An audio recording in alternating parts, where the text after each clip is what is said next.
once I fell in love, but after last time, don't wanna mess things up. You're so beautiful, and I can't deny.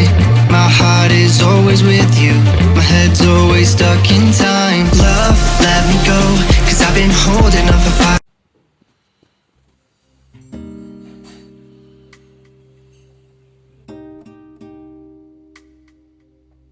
नमस्कार, आज आपण बनवत आहोत बटाट्याचा पराठा. त्याला आलू पराठा पण म्हणतात. त्यासाठी मी इथे साहित्य घेतले. 2 मोठ्या आकाराचे बटाटे, एक मध्यम आकाराचा बारीक चिरलेला कांदा. कांदा जर तुम्हाला आवडत नसेल तर तुम्ही स्किप करू शकता.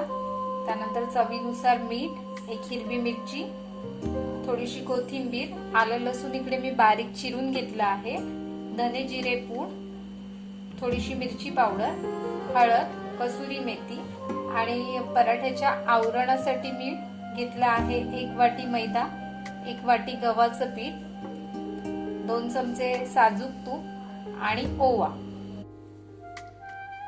सगळ्यात आधी आपण बाउलमध्ये गव्हाचं पीठ, मैदा,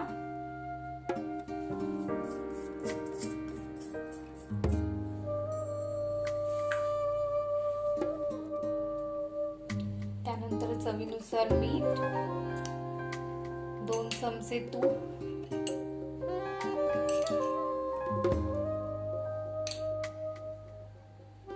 आणि ओवा.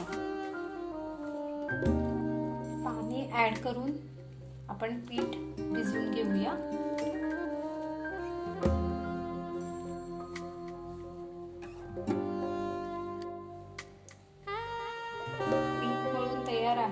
थोडंसं तेल आपण लावून त्याला 5 ते 10 मिनिट रेस्ट करत ठेवूया आणि तोपर्यंत आपण आपल्या सारणाची तयारी करूया.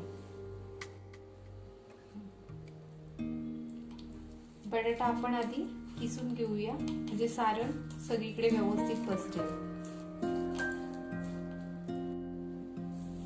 बटाटा किसून झालेला आहे. आता वरून सगळं साहित्य त्यामध्ये आपण ऍड करूया.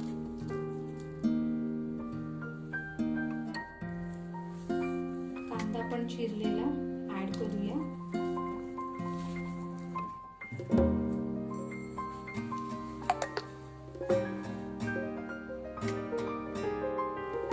आपण आता यामध्ये सारण स्टफ करून घेऊया.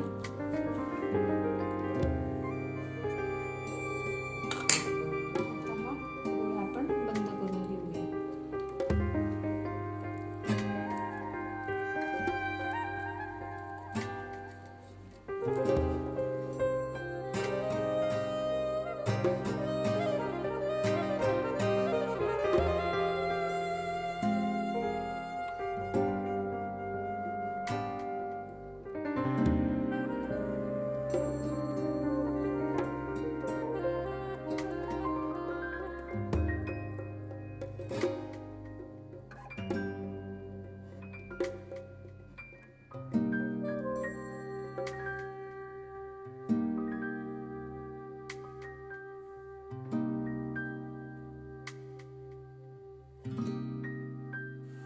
तवा छान गरम झालाय. आता आपण त्यावर पराठा टाकूया.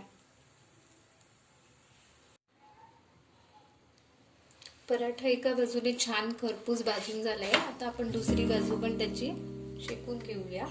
आणि आता त्यावर मी पराठा म्हटलं तर तूप किंवा बटर आलं, मी इथे साजूक तूप वापरते. कंजूसी नाही करायची आहे तूप घालताना.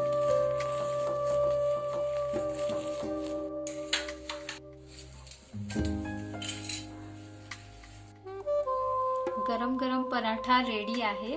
पुदिन्याची चटणी आणि दही, लोणचं आवडत असेल तर लोणचं, कशाबरोबरही आपण खाऊ शकतो.